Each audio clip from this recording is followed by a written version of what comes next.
No ar, a minha voz, a sua voz, a nossa voz, a voz do médico. Roda a vinheta, Kendra!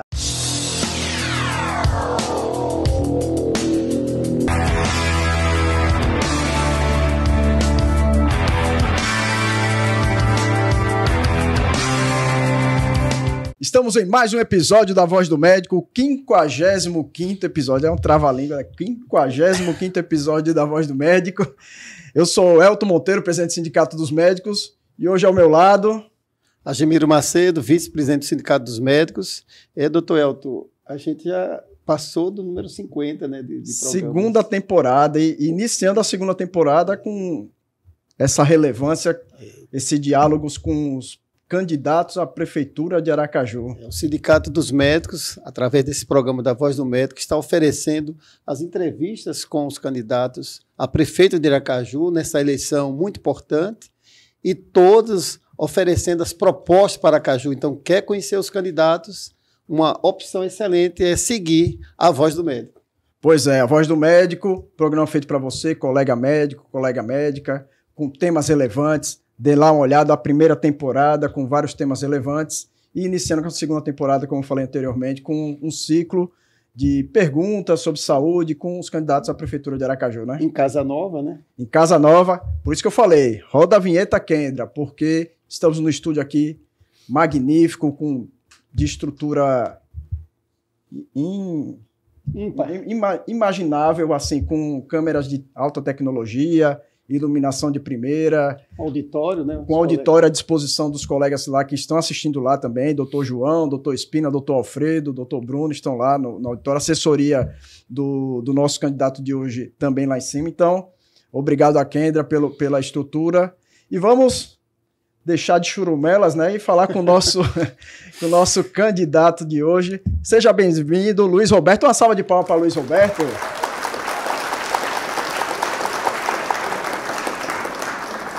Luiz, antes de mais nada, viu, Luiz? Eu tenho que falar, porque senão o doutor Espina briga comigo. Aqui, ó. Não fique só, fique sócio. Um abraço, doutor Espina. Manda o joinha lá, que é importante para o sindicato, para o nosso canal. Nosso canal que já tem 2.800 inscritos, viu, Agemiro? 15 mil inscritos no Instagram. O compartilha por ler, né? Pessoal, compartilhar também é importante, viu? Vamos ver se o nosso candidato é antenado, vamos ver se ele é igual a Gemiro, desconectado. O que é esse sininho, Luiz Roberto? Aí, desconectar, né? Não, esse sininho é para você. Clica lá. Eu também não sabia, não. Não se preocupe, que eu também não sabia, não. Você clica e vai receber notificações todo o vídeo que o sindicato... É isso mesmo, para receber notificação. Aí, Luiz. Bem, nosso candidato de hoje, Luiz Roberto, seja bem-vindo à Voz do Médico. É uma honra, né, Agemiro, recebê-lo aqui. Agradecemos a sua presença aqui para trazer informações sobre você e sobre o seu programa de saúde. Acredito que todos nós do sindicato estamos aguardando essas propostas. Bom, Elton, Agemiro, é uma satisfação muito grande estar aqui. Primeiro, agradecer o convite do Sindicato dos Médicos para a nossa participação aqui nesse podcast, mas também parabenizar pela iniciativa, né, por essa oportunidade, né, dentro da programação de vocês, 55 edições, né, do podcast, para que os candidatos e candidatas viessem até aqui e dialogassem com vocês, com as pessoas que nos assistem e que vão nos assistir, possam também ter conhecimento acerca de cada plano de governo, de cada programa de governo e façam as suas respectivas avaliações. Pois é, Luiz. Vamos conhecer um pouquinho do nosso candidato de hoje, né, Agemiro? Luiz Roberto Dantas de Santana. É aracajuano. Aracajuano, de 59 anos, nascido aqui em Aracaju, na maternidade Santa Isabel, através de Deus, que me deu essa oportunidade, de meus pais, mas nas mãos de Dr. Carlos Melo, que foi o médico que ajudou a minha mãe no meu parto. Aqui me casei com Dona Márcia, aqui meus filhos nasceram, meu filho mais velho, Hélio Neto, tem 34 anos, minha filha mais nova, Ana Luísa, que deixou tudo que já tinha construído na sua vida e começou a estudar medicina ontem. Uma salva de palmas também. Como é o nome dela? Ana Luísa. Ana com 2 N e Luísa com Z, porque era o nome que eu queria que minha irmã tivesse. Seja bem-vindo a esse sacerdócio. Aqui nasceram meus 2 netos, meu filho mais velho já tem uma filha de 9 anos, Marina, e Luiz Neto de 2 anos. Então eu sou maracajuano que nasci e nunca saí daqui. Estudou o infantil, ensino médio, onde? Bom, diante da idade, né, Elton e doutor Agemiro... Está com 30 e quantos anos, Roberto? 59, né? Então eu fiz primário, ginásio e científico. Eu tive a oportunidade de estudar toda a minha vida no Colégio Salvador. Não porque meus pais pudessem bancar a mensalidade, pagar a mensalidade. Porque eu tinha uma tia, e tenho até hoje, ela está com 84 anos de idade, tia Almar, que era professora do Colégio Salvador. E Deus não deu a ela o dom de parir, de procriar. Então eu peguei uma carona, vamos dizer assim, e estudei no colégio graças a ela e também as irmãs Galrão, Dona Bernadette e Dona Mariá, que em todos os momentos da minha vida eu tenho uma eterna gratidão a essas 2 irmãs, pelo que elas fizeram comigo e a oportunidade que me deram de estudar no Colégio Salvador durante 13 anos, dos 4 até os 17, quando eu fiz meu primeiro vestibular, e nessa condição de bolsista, né? Em determinado pagava um pouco, outro determinado a gente estudava de graça, e isso nos deu uma oportunidade de ter uma base, né? do ensino hoje fundamental e do ensino médio que eu carrego até hoje.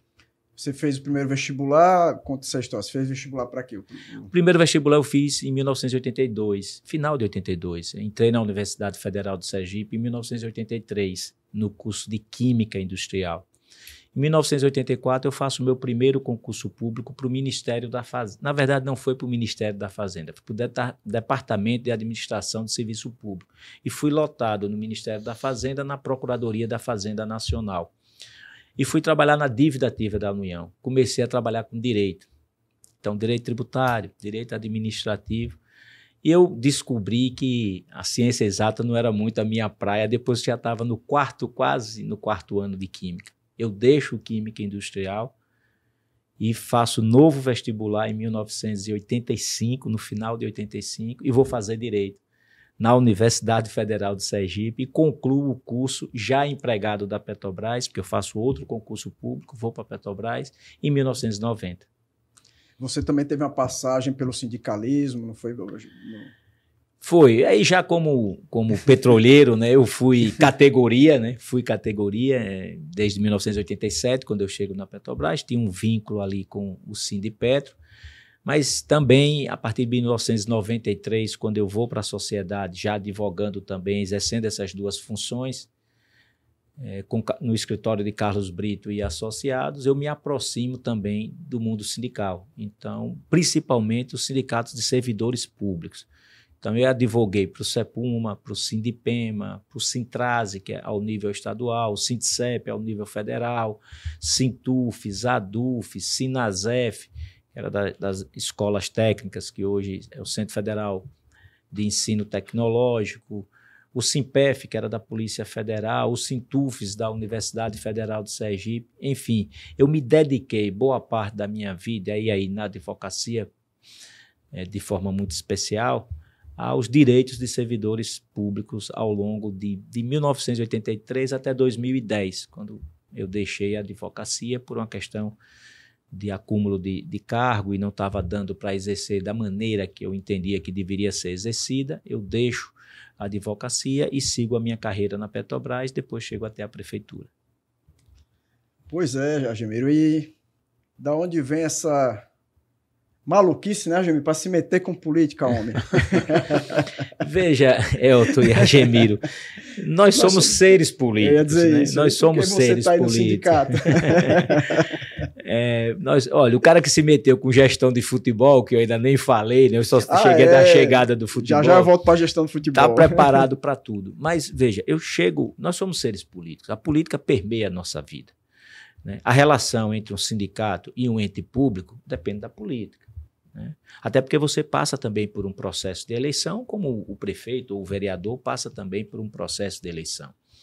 E a política está na nossa vida o tempo todo. Para funcionar bem uma unidade de saúde da família, né, na rede de atendimento básico, depende da política, depende da iniciativa do gestor, depende de um financiamento do Ministério da Saúde. Para você ter uma rede de atendimento especializado que funcione melhor, que reduza o número de filas, você precisa também da política.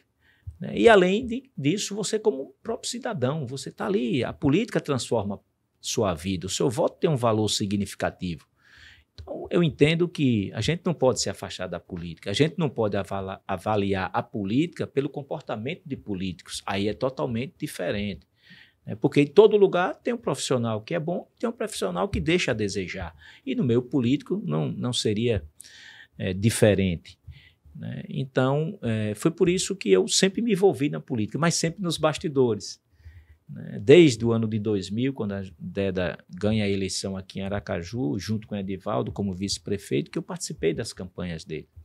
E venho participando ao longo mas sempre ali coordenando, colaborando, contribuindo, traçando estratégias para as eleições, até que em 2022 eu resolvo ser candidato a deputado federal pelo PDT, partido que eu me filiei em 2020, a pedido do prefeito Edivaldo Nogueira, que sai do PCdoB e vai para o PDT.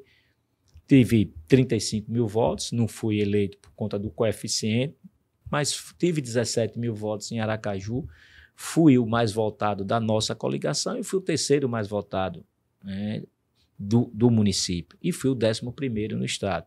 Felizmente o coeficiente não atingiu, a gente sabia dessa dificuldade de ter o coeficiente eleitoral.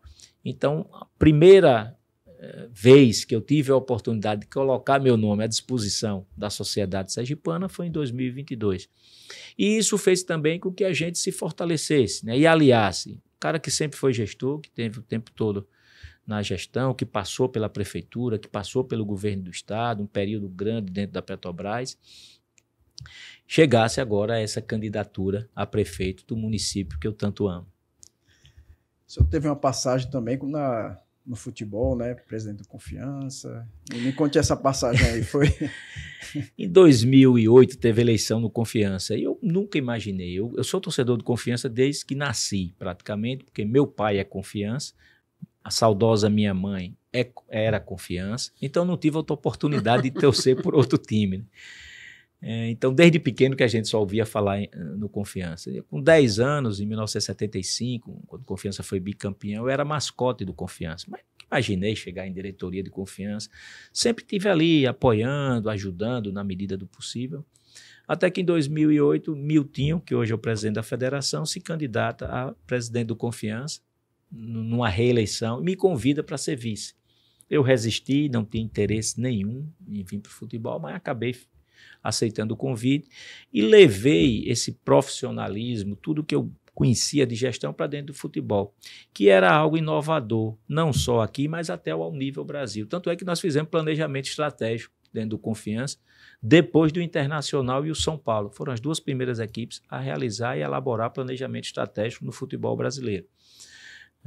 E aí fiquei 3 anos como vice, parece que gostei, aí fiquei mais 6 como presidente, levando Confiança, da Série D para a Série C do Campeonato Brasileiro, batemos na trave na Série B, mas principalmente organizando administrativamente a Associação Desportiva Confiança, que hoje é um modelo de gestão, claro que aí teve a continuidade com Iago, com Pedro Dantas, que deram essa sequência dessa gestão inovadora que a gente teve para o futebol. Já dei a minha contribuição, continuo como conselheiro vitalício, mas agora é ser prefeito de Aracaju, não tem mais nada com o clube de futebol.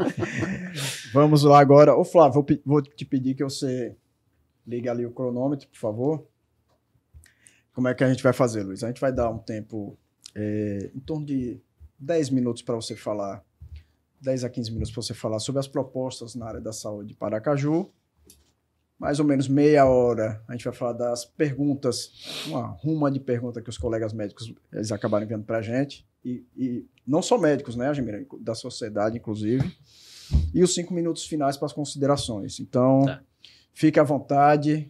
O que é que o senhor pode fazer para melhorar a saúde de Aracaju? O que é que o senhor enxerga da Prefeitura de Aracaju? O que o senhor pode fazer para que a saúde de Aracaju ela avance mais ainda?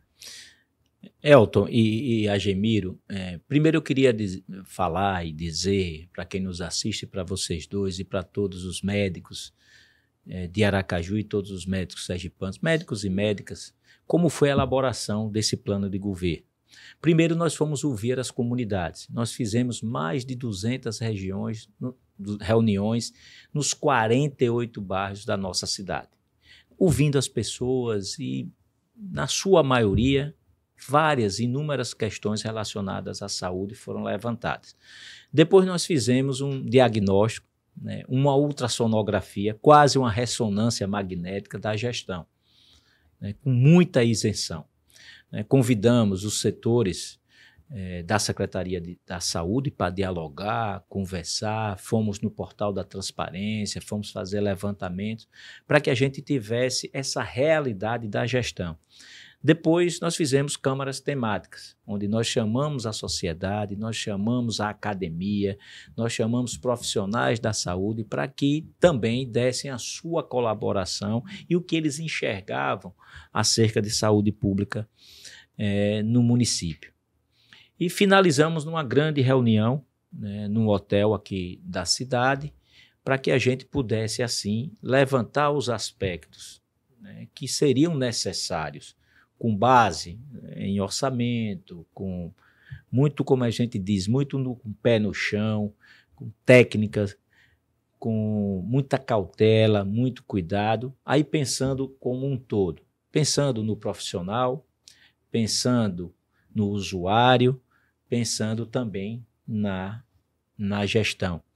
Então foi esse triângulo que nós colocamos parâmetros e diretrizes para a elaboração do plano. E fomos analisar o que é o atendimento da saúde básica, como é que a saúde básica funciona, o que é que o Plano Nacional de Saúde Básica diz e qual é a responsabilidade do município nesse processo. A gente sabe dos funcionamentos das nossas 44 unidades de saúde da família, sabe qual é a necessidade que se tem dos médicos generalistas, do que a gente pode introduzir lá, dos programas com as equipes multidisciplinares, com os pediatras. Esse é um aspecto que foi muito bem analisado e o que a gente entende que pode fazer para melhorar principalmente o atendimento, já que a fila nesse atendimento básico, que é a maior responsabilidade do município, ela está equilibrada. Depois nós fomos analisar o atendimento especializado, que sai da conjuntura, do meio, do contexto da unidade de saúde da família e precisa de um reforço, porque aí tem um gargalo. Tem um gargalo do atendimento, tem a marcação de exames, tem o diagnóstico que precisa ser precoce para que a gente trate de imediato qualquer tipo de doença. E aí nós vimos que a gente precisa melhorar essa rede de atendimento especializado. Nós precisamos completar as especialidades, ampliar e reforçar no SEMAR, que é o setor que a gente tira da unidade de saúde da família e dá sequência no tratamento. Nós percebemos que a gente precisa também ter um atendimento especializado, principalmente quando você olha a saúde mental dos neurodivergentes, das crianças e adolescentes. Por isso, nós entendemos que há necessidade da implantação do Centro de Referência de Atendimento Especializado.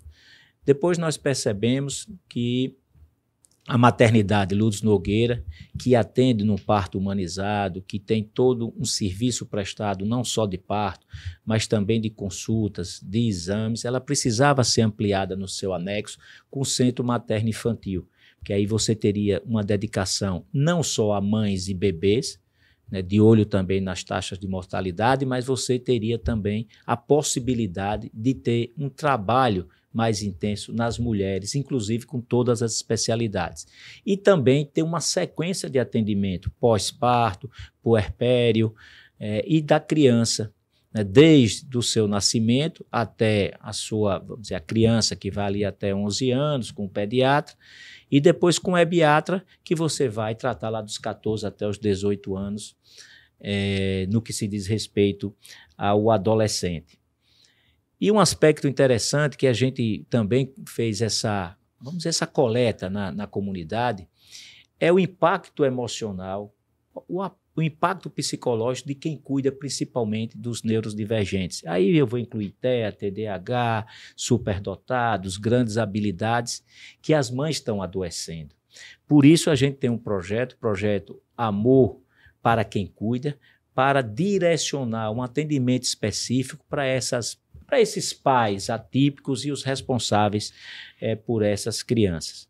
Então, veja, a gente entendendo que essa rede ampliada, a gente consegue melhorar o atendimento especializado na nossa rede, né, e reforçar, né, e ampliar o atendimento nos hospitais, né, de nível 1, tanto o Hospital Nestor Piva, como o Hospital Fernando Franco, nesse sistema híbrido, que não é novidade tão somente em Aracaju, ele existe, né, no restante do país, você tendo experiências, né, privadas e você na gestão, eu estou falando, e experiências na gestão própria, com financiamento próprio ou vindo da União Federal, porque o sistema permite esse financiamento e o autofinanciamento.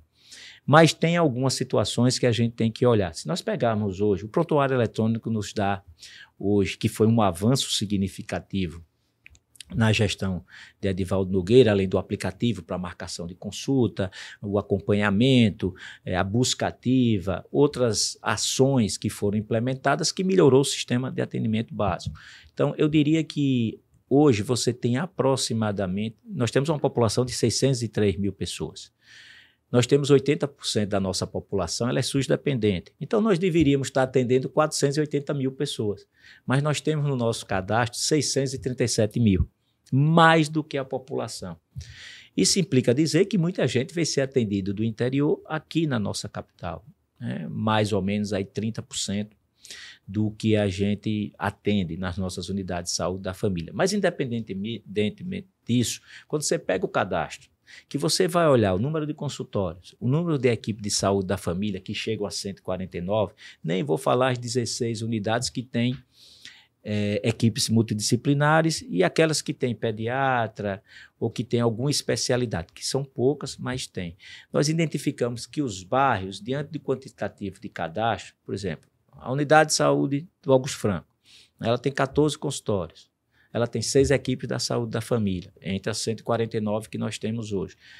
Né? Mas você tem 30 mil pessoas cadastradas. Se você dividir por 3 mil, como recomenda o Ministério da Fazenda, numa primeira hipótese, você teria a necessidade de mais ou menos 10 equipes de saúde da família. Você só tem 6. Se você for dividir por 4.500 ou 4.000, isso já aumenta a necessidade.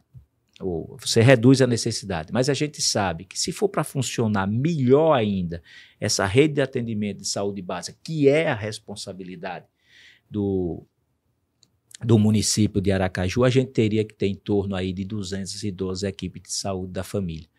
Vejam, eu me apresentei dizendo que eu fiz 2 concursos públicos, então eu acredito, e está no nosso plano de governo, a realização de concurso público para todas as esferas da área da saúde.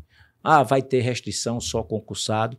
Veja, tem contratação por PJ, tem contratação por PSS, e às vezes você tem que ter mesmo, porque às vezes você pode ter uma situação sazonal que você precise dessa contratação e que você responda imediatamente à sociedade se você não tiver um cadastro de reserva que supra a sua necessidade imediatamente.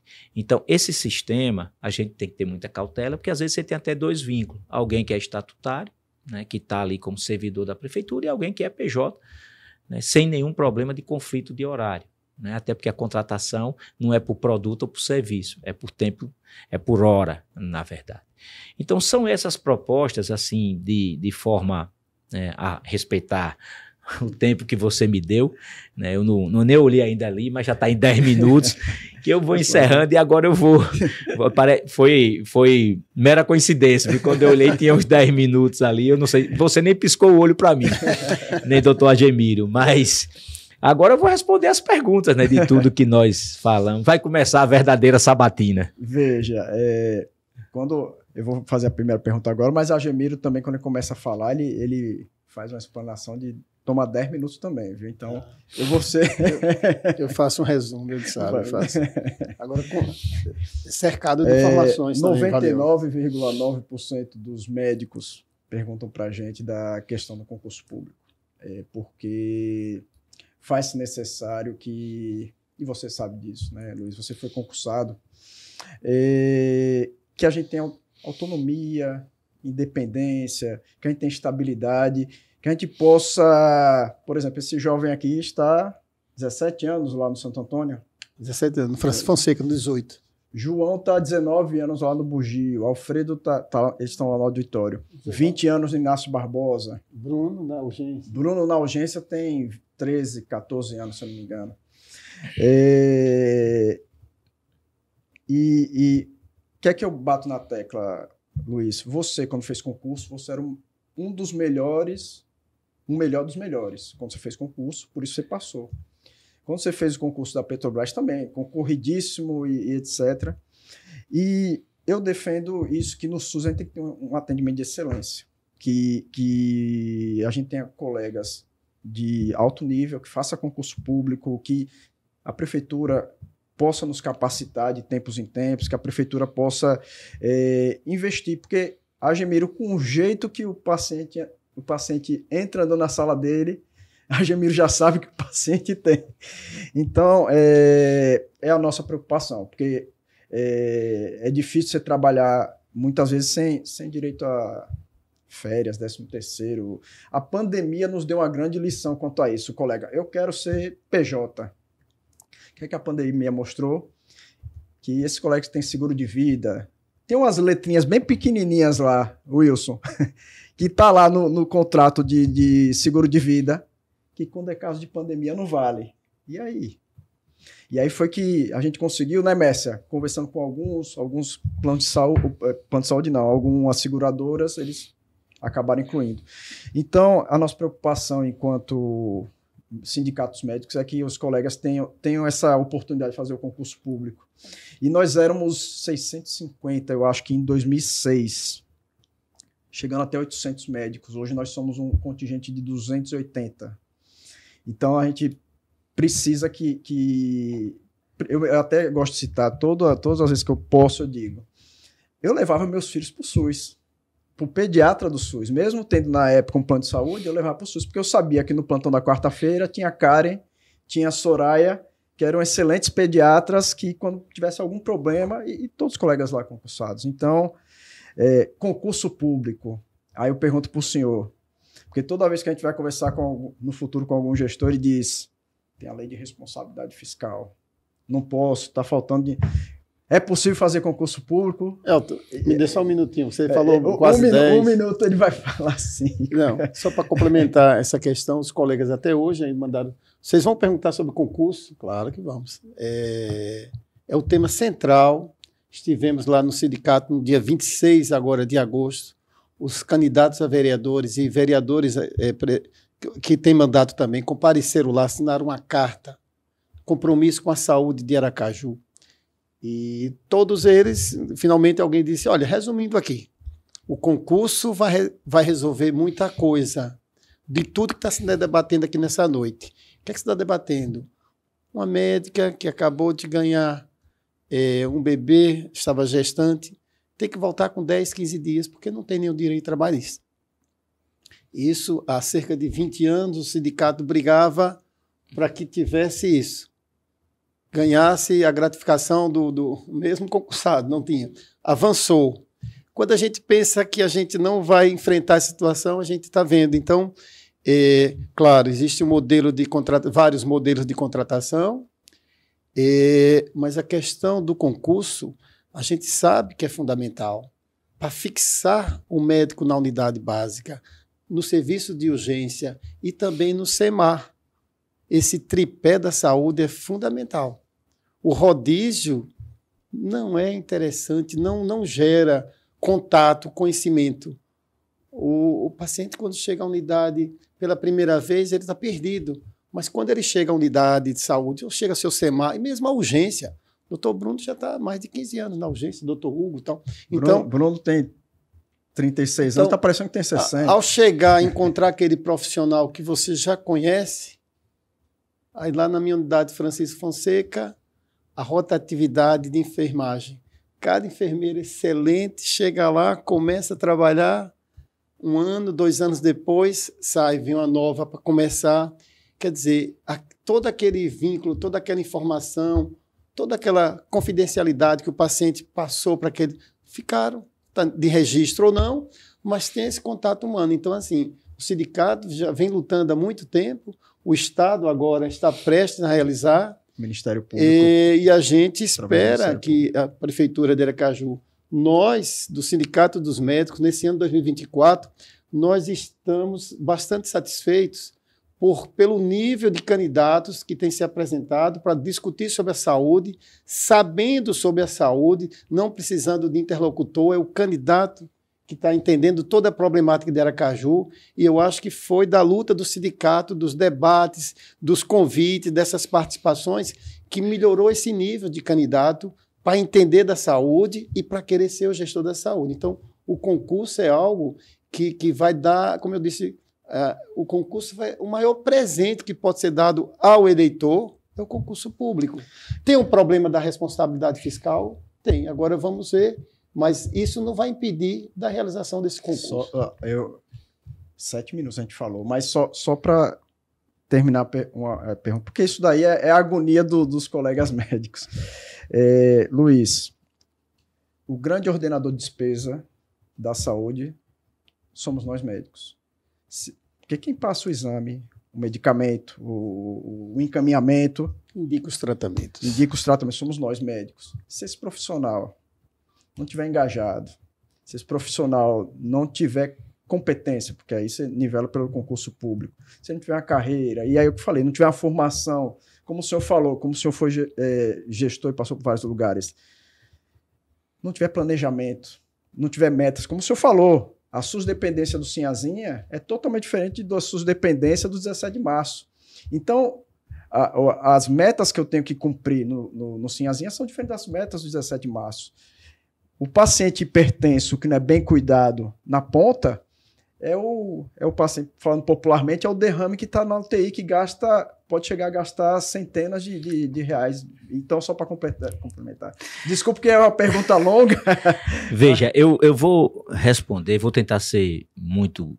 Não, o senhor pode falar à vontade, muito resumido, aí depois a gente retira. Para a gente não se estender, e tem um horário a ser cumprido, né? Sim, porque tem que ser paritário a todos os candidatos que tiveram aqui. Mas a gente fez a mesma pergunta, esse rapaz aqui ficava 5 minutos falando, eu ficava dando chute aqui. Primeiro que, veja, Elton e Agemiro, nós temos experiência em gestão.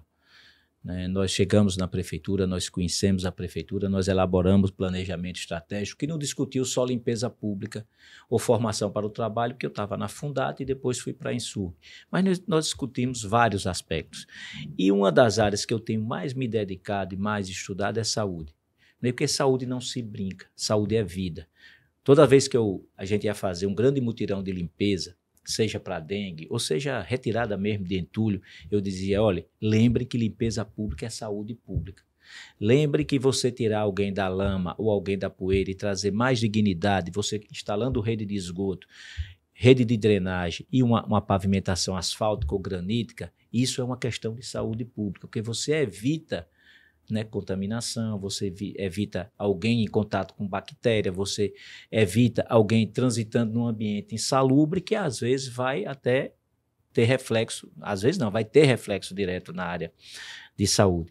Não tem como instalar o que a gente pensa no atendimento básico, que é você ampliar horários de algumas unidades, e aí de forma de território, algumas unidades de saúde da família, criando uma área que a gente chama com um leito de estabilização, com um aparelho de raio-x portátil e com um laboratório de exames, aqueles preliminares, para os atendimentos de emergência e urgência, para quem não está na fila, quem não está marcado, para aquele paciente que chega ali. Você estabiliza e aí você transfere para os hospitais existentes, que é o Nestor Piva e o Fernando Franco, se a gente não tiver profissional para trabalhar.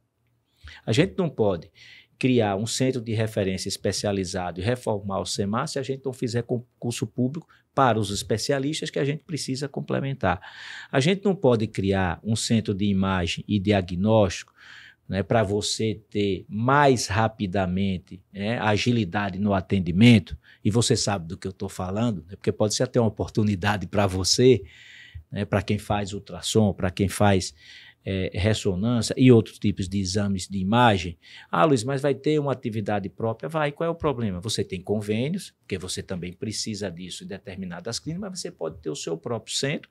Você faz um autofinanciamento no princípio, mas a médio e longo prazo você pode ter o financiamento do governo federal, que tem recurso para isso. Você não pode criar ou ampliar um cuidado integral para o deficiente ou um centro de idosos lá na Coroa do Meio, ou o centro de especialidade odontológica, com uma unidade de saúde da família e com a academia da cidade, aí não é todo profissional médico, mas tem os odontólogos e tem os médicos. Dentro da Farolândia, porque tem essa necessidade de uma nova unidade de saúde da família, se você não tiver profissional concursado e você dá uma sequência ao atendimento, ao acolhimento, ao conhecimento. Por exemplo, lá na sua unidade, Agemiro, a gente sabe que da Baixa da Cachorrinha para chegar na Avenida A, onde está a unidade, o cara tem que caminhar 4 quilômetros. Às vezes você não tem R$9 para subir no transporte coletivo, que vai melhorar com a licitação, ou chegar. O cara, meu Deus do céu, vou ter que ir de novo na unidade da saúde da família para isso. O aplicativo funciona, mas precisa funcionar melhor. E nem todo mundo tem telefone. Hoje eu vi uma pessoa com a perna amputada que estava com a necessidade de fralda descartável e o marido que estava com a hérnia enorme, umbilical, que não tinha telefone. O contato com eles é pelo vizinho. Numa conversa, num diálogo hoje lá no Santa Maria. Então a gente sabe da necessidade de uma nova unidade de saúde da família no 18 do Forte, no 17 de março. Na Soledade, porque a Mazeu está desativada, aí você precisa construir uma nova. Então, não é só ampliar, é construir 5 novas e ter mais 3 ampliadas. Isso tem que ter o quê? Aumentar dos 149 equipes de saúde da família para 212 e você ter aí o concurso público. E eu disse, inclusive, na primeira reunião que eu fui com vocês lá no Sindimet, vocês dois estavam, vou chamar de vocês, viu? Você é mais novo do que eu e a Gemira a gente tem a mesma idade. Então, eu 60. Eu disse a vocês que eu sou a favor e favorável ao concurso público. E não é uma questão de fixar apenas num plano de governo, é porque a gente sabe da necessidade da rede. Mas os modelos do PSS e o modelo do PJ, em algum momento vai ser necessário. Né? Não é você suprimir tudo isso, é você ter o concurso público, ter os profissionais especializados, e aí em todas as áreas, não é só o médico, é Sim. o médico, o enfermeiro, o técnico de enfermagem, o auxiliar de enfermagem, para compor essa rede. Né? Em algum momento, aí vem a lei de responsabilidade fiscal, você vai ter que ter o financiamento. Por exemplo, a Lourdes Nogueira está sendo financiada totalmente pelo município. Em algum momento, pela prestação de serviço, em 3, 4 anos, ela começa a receber financiamento do governo federal, porque o sistema é assim. Então, eu sou favorável e vou realizar, se Deus permitir o povo de Aracaju, né, o concurso público em todas as áreas. Não foi só registrar aqui. Né? Registrar isso aqui é importante, porque as pessoas precisam saber qual é o nosso plano, porque isso aqui foi retirado da forma que eu disse a vocês, né? Enxergando também a gestão e buscando os próprios médicos. Quem mais vive isso na sociedade, além do usuário, claro que a peça principal disso tudo, são vocês, e a gente sabe. Né? Tanto é que nessa parceria até com o próprio sindicato tem avaliação de desempenho. Né? Para que a gente tenha cada vez mais profissionais preparados, comprometidos, compromissados para atender os usuários. E não é só isso, também tem um centro de capacitação. Né? Hoje tem muito generalista já recebendo por interconsulta, né, aí a tecnologia permite isso hoje, um outro profissional que é cardiologista diz, olha, eu entendo o que é isso e você vai discutir. Necessariamente ele não precisa ser um cardiologista, mas ele já pode direcionar ou algo que se resolva ali naquele momento, nesse interface, nesse intercâmbio, ou ele já encaminhar para a especialidade necessária. Além da telemedicina, que é outro procedimento que está sendo utilizado. Você aqui e eu lá. Claro que é para determinadas doenças e algumas especialidades, porque nem todas podem ser, porque um dermatologista mesmo vai ter dificuldade, né? Online você examinar a pele, uma pele de alguém. Sem tocar. Sem tocar, né? E eu, como já tive hanseníase e fui curado, naquela época a gente era para SUCAM, para os médicos da SUCAM era que trabalhavam, que hoje tem os agentes comunitários de saúde no município, mas naquela época era no governo federal. E eu ia receber no SEMEN, que era onde a gente pegava os remédios para curar. E olha que a minha lesão foi aqui no meu rosto, né? Então eu sou um exemplo vivo da cura da hanseníase, que hoje tem uma cura, né, com um percentual muito elevado no nosso sistema, né, pelo Sistema Único de Saúde. Mas que, lamentavelmente, que ainda no Brasil ainda não conseguimos erradicar. Erradicar ainda não. Nem trazer números o Luiz, que foram traçados no ano 2000, né? Infelizmente. O senhor falou no ponto que Luiz, prefeito de Aracaju, vai continuar dialogando com o Sindicato dos Médicos do Estado de Sergipe?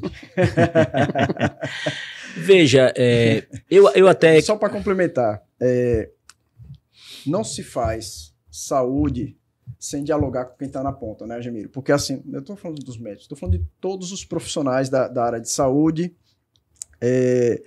porque eu disse para o senhor, é interessante que é necessário que você debata com a Gemiro lá no Santo Antônio, quais são as metas a serem cumpridas, quantos hipertensos, quantos diabéticos, quantas gestantes estão com aleitamento materno exclusivo, como é que está a questão do saneamento básico, porque saúde também envolve uma série de questões.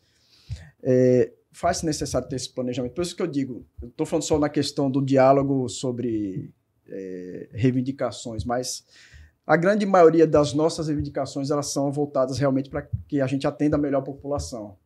Esse diálogo vai continuar permanecendo conosco? Eu quero levantar rapidamente, Elton e a Gemiro, e vocês que nos assistem, alguns aspectos.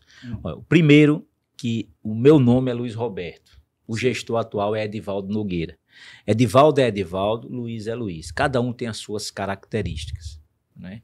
Edivaldo também nasceu nos movimentos sociais, até pela característica dele, como ele chega na política, e nós somos muito parecidos nesse aspecto. Mas ele tem uma forma de conduzir, eu tenho outra forma de conduzir.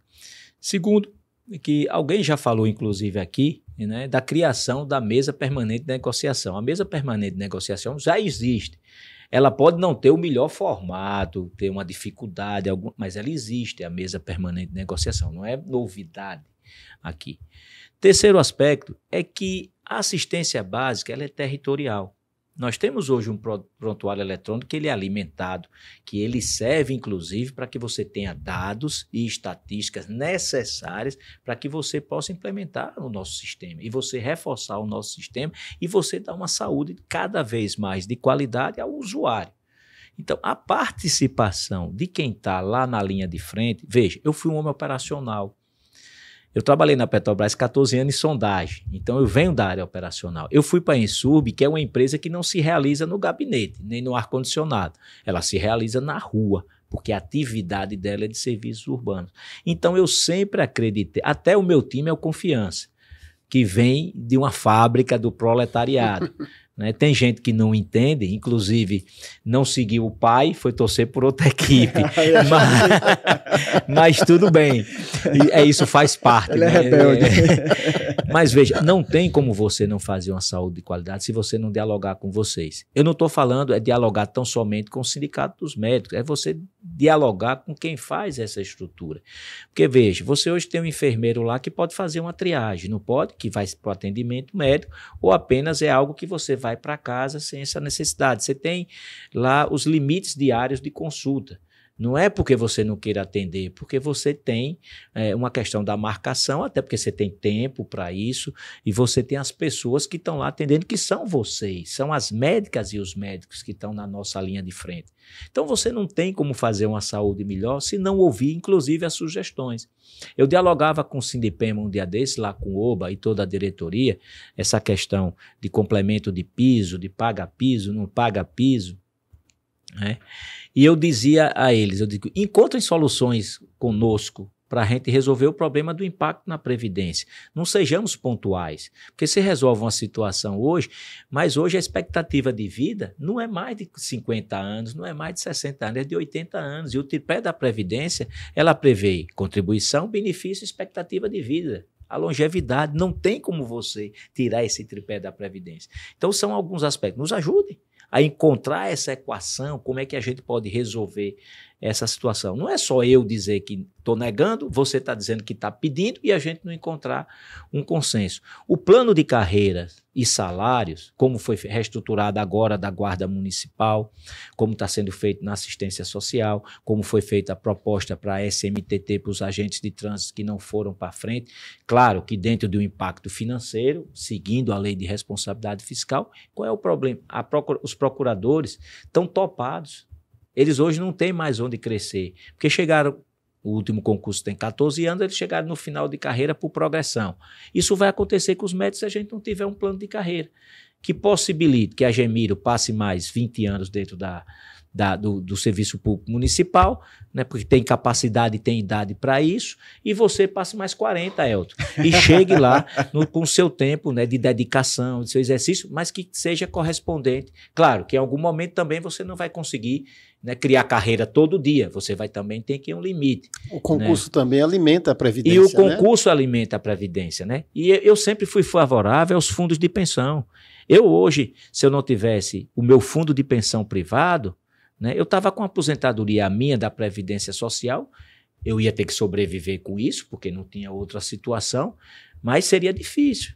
Né? O meu fundo de pensão privado, e muitas das vezes se tentou fazer isso, por isso você tem que ter um cuidado com o fundo que está lá no Instituto de Previdência do município, para que a gente não tenha dificuldade no futuro. Porque o fundo está ali garantindo, mas quem paga mesmo os proventos de aposentadoria é a conta 00 da prefeitura.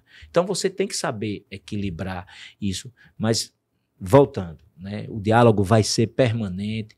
Eu não tenho problema nenhum de receber categoria, eu pessoalmente, para a gente dialogar, conversar. Claro que isso não vai ser constante, porque também o prefeito tem outras coisas para fazer, porque se for receber categoria, só na saúde tem 14 sindicatos, fora os demais sindicatos de outras categorias. Né? Então teria um mês só de atendimento de sindicato, mas esse diálogo vai ser permanente. Luiz, você falou um pouquinho sobre terceirizações, e a gente, enquanto sindicato, tem a preocupação justamente, isso vai entrar na mesma seara do concurso público, mas a gente vai falar um pouquinho das terceirizações. Nos preocupa a forma de contratação dessas pessoas. Eu vou usar esse exemplo do técnico, tem técnico de enfermagem que trabalha na Estopiva e recebe talvez menos que o salário mínimo, não recebe insalubridade, não tem direito através de cooperativa, que muitas vezes burlam a questão dos direitos trabalhistas. E você fala também de ampliação, e há necessidade de ampliação, que Aracaju, eu vi no IBGE, o senhor falou em 608, eu vi no IBGE, acho que 632, eu procurei no Google, eu confesso que eu vi no Google, o Google também às vezes não é muito confiável. Mas há uma necessidade de ampliação. De que forma o senhor pensa em ampliar? O senhor já falou desse tipo de parceria, mas a gente tem preocupação com os recursos humanos. Como prever esse tipo de ampliação? Porque a Aracaju, ela aumentou, e o senhor falou de 600 cartões do SUS, a gente já pegou a época, engenheiro, que tinha 1 milhão e 200 cartões do SUS aqui, acho que diminuiu bastante. Mas como o senhor prevê essa ampliação do sistema como um todo? O senhor falou tanto das unidades de atenção, são 5 que o senhor falou, dos hospitais, das UPAs, do crescimento da maternidade. Também como é que o senhor vê a nossa preocupação enquanto sindicato é a questão dos recursos humanos também. Veja, eu já falei sobre concurso público, falou. E eu isso. Dizendo que sou favorável, né? Até porque os 2 empregos que eu tive e que me deram o direito à aposentadoria foram através de concurso público, tanto o Ministério da Fazenda, o DASP, né, que foi pela União Federal, e a Petrobras, que é uma sociedade de economia mista. Né? Veja, toda essa rede de ampliação, ela foi detalhada, o programa foi elaborado com muito cuidado. Né? Eu falei, inclusive, aqui no regime híbrido. Há recursos para ou tenta algum modelo de veja, PPP? Veja, por isso que eu falei no regime híbrido. Necessariamente eu disse que o Nestor Piva ele precisa ser ampliado, a estrutura física dele, para você atender melhor e você ter mais condições no atendimento de urgência e emergência, você ter essa transferência muito mais rápido, e o Fernando Franco. Você vê que o Fernando Franco, na sazonalidade agora de pediatria, foi o único que não teve colapso, né? Ele funcionou e vocês sabem que a escala, como vocês chamam, a escala com completude, né, que ela está lá completa, que é um esforço grande para você manter, né, porque é necessário. Né? E você vê hospitais, inclusive particulares, aqui eu não recebo mais. Aí o Fernando Franco lotou por conta disso, mas conseguiu, graças ao esforço, né, dos profissionais que estavam lá atendendo. Mas eu não disse que eu vou dar continuidade ao modelo. Se o modelo for o ideal e a gente tem o Fernando Franco funcionando um modelo próprio de gestão e de uma gestão terceirizada e eles conseguem conviver sem conflito, é para manter. Senão a gente tem que rever qual é o melhor modelo. É esse mesmo? É isso que a gente quer? Porque não adianta eu falar em valorização do profissional e achar que na nossa rede eu valorizo o profissional que é estatutário, que é servidor, que é concursado, e aqui eu deixo a desejar em outra situação, que é uma situação de gestão terceirizada. Né? Eu não estou dizendo que ela deu certo ou errado. Né? O que tem no diagnóstico da gestão é que deu certo, que está funcionando, né? Que está dando satisfação, né, para o usuário, que é o grande objetivo nosso. Tem as formas de contratação, mas eu tenho que deixar o usuário satisfeito. E não eu ir para uma comunidade e ela o tempo todo falar mal da saúde e dizer que a saúde não atende à necessidade dela. É como você ampliar os convênios. A gente sabe que as pessoas hoje com transtorno de espectro autista, a gente tem uma demanda grande, né, para atendimento. A APAE hoje atende 120, tem uma fila de 400 esperando. Nossas escolas saíram de 400 no atendimento para 2.000 alunos, saindo de sala de recursos de 29 para 56. Veja que universo eu estou falando. E numa reunião de 50 pessoas na Recanto da Paz, tinham uma avó e 3 mães, com 8 crianças já diagnosticadas por neurologistas com TEA. E estão sendo, né, conduzidas para onde? Por isso que a necessidade do centro de atendimento especializado, para a gente trabalhar em cima dos neurodivergentes. Então, Agemiro e Elton, esses modelos eles têm que ser muito bem analisados. Eles têm que ser... Eu não estou dizendo que existe equívoco, porque tem Portal da Transparência, tem Tribunal de Contas do Estado, tem Ministério Público. Você é obrigado a auditar, né? Porque quando você pega mesmo um hospital filantrópico como São José, você tem que fazer um encontro de contas para você gerar empenho, né? Ver o que você fez a atividade e você vai gerar, até porque tem absenteísmo, né? Que tem que ser calculado em cima das auditorias. Então, esses modelos, se puderem conviver e com respeito e valorização aos profissionais, pode. Senão vai ter revisão. Né? Qual é o melhor modelo, o modelo ideal? É a gente ter gestão própria em tudo? Né? Vocês mesmos podem dizer, Luiz, olha, se funcionar desse jeito, dessa forma, você ampliar o número de profissionais e você tiver gestores dedicados, e aí você tem um processo, eu ia dizer uma cadeia, mas para não confundir o que eu estou dizendo, estou falando a cadeia de sequência, como você falou, Agemiro. Profissionais que vão ficar mais tempos na prefeitura, independente, que aí passa a ser não um plano do gestor, não um plano da gestão, e sim um plano de governo, que terá uma sequência, independentemente, aí vem a impessoalidade, terá uma sequência, independentemente de quem esteja à frente da Prefeitura Municipal de Aracaju. Luiz, em relação à questão da saúde mental, claro que uma das saídas é a questão do concurso, urgentemente, porque mesmo esse modelo de PJ tem se mostrado ineficaz na contratação de psiquiatras. E na minha unidade, Francisco Fonseca, nós já tivemos 2 concursados e 1 contratado. Esses concursados ficaram um tempo e depois não estão mais na rede. E a gente vê com muita preocupação, porque assim como os casos de autismo aumentou bastante, a saúde mental sempre teve números elevados, não eram diagnosticados. Hoje a população tem uma mente mais aberta para entender, para compreender, e mesmo o clínico geral hoje já entende do síndrome do pânico, que antigamente o coração acelerou, não, é um problema do cardiologista, é uma tontura, o problema era do otorrino, e muitas vezes o problema é do clínico geral e também do neurologista e do psiquiatra, uma síndrome do pânico que pode ser tratada. E a gente gostaria de saber o seu plano em relação à questão dos CAPs, questão de trazer mais profissionais, como é que você vê essa saúde mental, o que é que você projeta no seu governo? Eu vou complementar para a gente ganhar um pouquinho mais de tempo. Doutora Glorinha, que era nossa defensora do Sindicato dos Médicos, da pediatria, ela defendia que tinha que ter um pediatra... Da Sociedade Sergipana de Pediatria, Pediatria, né? né? Era presidente da Sociedade Sergipana de Pediatria, inclusive, ela travou luta ferrenha contra os planos de saúde também, enfim. Glorinha, ela brigava pela pediatria do nosso estado, né? E ela brigava para que tivesse pelo menos um pediatra em cada unidade básica de saúde. É possível fazer isso na sua administração? Veja, a gente não pode transformar as unidades de saúde da família em centro de especialidades, porque isso não é a lógica da unidade. Mas a gente já tem pediatras em unidades da saúde da família. Você pode ampliar o número. Eu na vou minha falar, tem. Na sua tem. 16 tem pediatra. Mas também tem as equipes de multidisciplinar, algumas têm psicólogo e psiquiatra e outras não. Mas vou dizer, Gemílio, eu fui fazer uma pesquisa ao nível nacional, essa questão de psiquiatria, e fiquei surpreso. Qual é a dificuldade de você contratar hoje um psiquiatra? Né? Eu estou falando tanto para a rede pública como na rede privada. Né?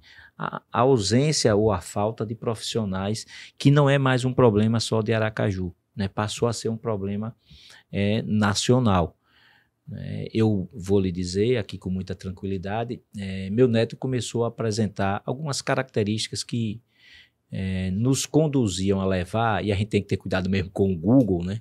Mas o Google nesse momento me deu informações que ele poderia ter um transtorno do espectro autista, né? Ele ser uma criança com essa situação. E nós fomos atrás de um teste neurológico, né, e de um psiquiatra. Claro que todo mundo quer sempre o melhor. Vamos pegar as referências, né, aqui em Aracaju, até para quebrar a resistência dos pais, porque os pais às vezes resistem mesmo. E a avô diz que não presta, mas a avô nesse momento funciona. E nós tivemos dificuldade. Né? A consulta era 6 meses. E aí por uma desistência, uma pessoa que conhecia e fez o encaixe ali, ele fez todos os testes, antecipamos a ida dele para a escola, ele interagia muito com tela, e esse negócio acabou, mas ele agora só está no fonoaudiólogo para melhorar a fala, porque ele fala muito pouco com 2 anos de idade. Mas eu vi a dificuldade na minha residência, na nossa casa. E aí só tem um jeito, né? A gente abrir concurso público, estimular a chegada desses profissionais nas nossas equipes especializadas para que a gente amplie. Por exemplo, o Centro de Referência de Atenção Especializada. Se você não tiver profissional, né, concursado, contratado, né, que venha fazer esse serviço, não adianta ter o centro. E o centro ele tem que ter uma concepção neurosensorial, inclusive o que falam agora de neuroarquitetura, com os ambientes adequados e adaptados até para facilitar o tratamento. Né? E você sabe que os níveis de suporte, aí eu vou falar mais de TEA, 1, 2 e 3, ele tem uma dificuldade em comunicação. Quanto mais precocemente você começa a trabalhar com essas crianças num processo de inclusão, não é processo de exclusão, é num processo inclusivo, você pode ali melhorar a comunicação. Essa semana eu vi uma matéria sobre um jogador de futebol que é autista, nível de suporte 2, que tem mais dificuldade na comunicação. O nível 3 não, ele é quase totalmente dependente, ou quase totalmente dependente. Então, se você não acredita, você não cria um centro onde você não tinha profissional. E aí a equipe tem que ser multiprofissional, porque você tem que ter psicólogo, psiquiatra, fonoaudiólogo, TO, todos os profissionais, para que naquele ambiente você tenha um desenvolvimento psicomotor, um desenvolvimento do ponto de vista psicossocial, o que for necessário. Os CAPs E a integralidade, né? E a integralidade. A educação, Sim. né? Com a unidade de saúde. Porque vai aí ser o tem. grande gargalo, sabe? Foi interessante essa questão. Por isso que a gente sempre pergunta da questão da neurodivergência, porque vai ser o grande gargalo da saúde pública, né? Inclusive dos planos de saúde. Eles não sabem como é que eles vão tratar essas crianças, porque tem crianças que precisam de 60 horas de terapia. Como é que você vai... E acho que semanais. E como é que você vai? Acho que a ideia do centro, ele é bem tem profissionais capacitados. Você tem que ter um ambiente favorável. Além dos profissionais, o próprio ambiente. Porque, veja, você vai ter avanço no que se diz respeito aos impactos emocionais, você vai ter, né, o psicomotor. Tem uma série de situações que a gente sabe que, né, o diagnóstico precoce e o atendimento e na verdade, a cultura do atendimento mais rápido, do acompanhamento, melhor dizendo, mais rápido, você sabe que o resultado ele é mais benéfico para aquela criança, para aquele adolescente. E a gente sabe que o TEA ele tem uma grande concentração no público infanto-juvenil. Né? Dificilmente você vê isso. Agora estão chegando pessoas adultas, mas ainda é um pequeno número, mas pouco importa o número, o que importa é o tratamento adequado e cada vez mais precoce. Poder oferecer o serviço, né? Deixa eu perguntar aqui uma coisa para o senhor, porque se eu não perguntar, hein Messia? Doutora Tereza briga com a gente, né? A questão da saúde animal, se eu tenho algum plano, alguma... Inclusive a questão da zoonose, importante, esses animais de rua que estão por aí. O plano de governo do senhor prevê alguma solução ou algo para a saúde animal? Veja, da mesma forma que nós construímos na elaboração do plano, nós chamamos as pessoas que são envolvidas na proteção animal. Aracaju já avançou. Aracaju não tinha praticamente nada. Tanto é que o centro de apreensão de animais era de grande porte. A própria legislação deixava uma dúvida se você deveria ter canil público, se você não tinha canil público, já estabelecia limites, inclusive para os canis particulares. Pessoas que recolhem os animais comunitários levavam para sua residência e às vezes não tinha nem como cuidar, não tinha nem um ambiente adequado para ter aqueles animais ali dentro. Mas Aracaju implementou dentro do planejamento estratégico, aí já no segundo mandato agora de Edivaldo, o Aju Animal. Então, hoje você já tem tutores, que são inclusive remunerados enquanto está aquele processo do animal ali, enquanto ele não chega na doação. Já tem uma clínica credenciada, ampliou o número de castrações, hoje tem uma relação mais próxima com esse ambiente, estimula ou realiza, inclusive pelo município, né, as atividades de doação. Eu tive a oportunidade de ir em um shopping e fazer uma visita para conhecer de perto, não só a rede, mas também as ações específicas da prefeitura, até porque era aberta ao público. Já recebe algum financiamento? Já recebe, inclusive isso está vinculado à SEMA. O zoonose é da Secretaria da Saúde, que precisa ser totalmente revitalizado, né, porque ele já não atende mais às demandas e pouca gente sabe que lá tem veterinário que faz atendimento no zoonose para identificar o tipo de doença naquele animal. O que é que nós pensamos nessa política? Ouvindo essas pessoas, dialogando com essas pessoas, é que a gente precisa aumentar a capilaridade. Uma clínica só já não é mais suficiente, você tem que aumentar os convênios com as outras clínicas. Ah, Luiz, e por que não centralizar? Porque você às vezes tem alguém que de baixa renda, que às vezes está até, né, nas famílias cadastradas do Cadastro Único, que são de 118 mil famílias, 60 mil recebendo Bolsa Família, que o cara não vai ter condições de deslocamento. Então, quanto mais você credenciar 10 clínicas, território, do ponto de vista do território, inclusive fazer um censo de animais, porque hoje a gente não sabe quantos animais tem em Aracaju, do ponto de vista de animais, né, de ruas, animais comunitários, como assim a gente denomina. Então, a gente tem isso, está constante, né, e está dentro do nosso plano de governo, essa questão da proteção animal, vinculada à SEMA, que é a Secretaria de Meio Ambiente. A gente discutiu muito onde ia ficar isso, se era na saúde, se era na Insurb, e depois nós definimos, eu ainda estava na prefeitura à época, a SEMA. Né, e Alan e sua equipe hoje tem, inclusive, recolhimento. Tem um carro hoje com veterinário contratado para recolher os animais de pequeno porte na rua, sejam cães, sejam gatos. O sistema melhorou. Agora, ele precisa avançar. em alguns aspectos, que foi isso que nós estabelecemos aqui, inclusive com a não previsão do hospital veterinário. Viu?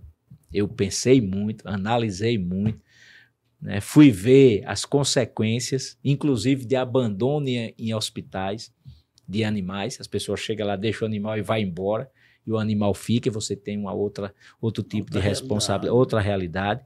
O custo, né, inicial que se disseram que era, hoje já não é mais aquela realidade de manutenção. Então, às vezes, você tem que ter muito cuidado com essas propostas para depois você ter dificuldade de implementá-las. E essa rede funcionando, que já funciona, se você amplia e o custeio é menor, e você também dá oportunidade aos profissionais da área, que têm suas clínicas montadas, você fazer convênio e você poder trabalhar. Não é terceirização. Você não precisa ter o serviço próprio para alguns casos, porque a rede não é assim. A rede não é como a nossa rede de assistência da saúde, que vem do governo federal, que permeia na regulação do governo do estado, que tem o atendimento especializado no município ou o atendimento básico de generalista. Não existe essa rede. A rede é uma iniciativa do município, é das cidades essa rede, né? Vai ter dificuldade dessa rede vir nessa verticalização. Então, por isso que a gente tem que ter cuidado. O que já existe é um programa que está funcionando bem, mas que os próprios envolvidos pedem que ele seja ampliado. Então, diga lá à sua colega que nós estamos de olho e muito nessa questão do PET. Luiz, vamos para as considerações finais agora. Fique à vontade, peça voto, fale, fique à vontade também se há algo que nós não perguntamos também. 5 minutos para as suas considerações finais. Olha, Elton e Agemílio, primeiro, novamente agradecer e novamente parabenizar pela iniciativa, né? Um debate desse, para mim, é de suma importância, né? Além de mostrar que a gente estudou, que a gente foi atrás de dados, que a gente procurou desenhar o melhor, elaborar o melhor plano de governo para que a gente realmente, de forma efetiva, melhore a saúde em nosso município, aqui em Aracaju, né? E se não tivesse essa oportunidade, claro que outras oportunidades tiveram também em outras situações, mas aqui é a casa do médico. Aqui a gente está falando com o sindicato dos médicos, as pessoas, os homens e mulheres que vivem isso diuturnamente, que conhecem muito mais do que eu de todo esse processo, de todo esse sistema. Então eu vim aqui também beber conhecimento, aproveitar essa oportunidade. Já dialoguei com vocês na própria sede do sindicato, dialoguei com as pessoas da gestão, tanto com Vanessa como o João Vitor, que são pessoas abertas ao diálogo, mas também foi uma oportunidade de mostrar aos aracajuanos, às aracajuanas, o que a gente tem no nosso plano de governo, que a gente acredita que vai fazer cada vez mais uma saúde de qualidade. E aí, de forma muito especial, falando para o médico, para a médica, para o enfermeiro, para a enfermeira, para o técnico de enfermagem, para a técnica de enfermagem, para o auxiliar de enfermagem, para o agente comunitário de saúde, para o agente de endemias, enfim, para todos os profissionais que fazem a saúde do município de Aracaju.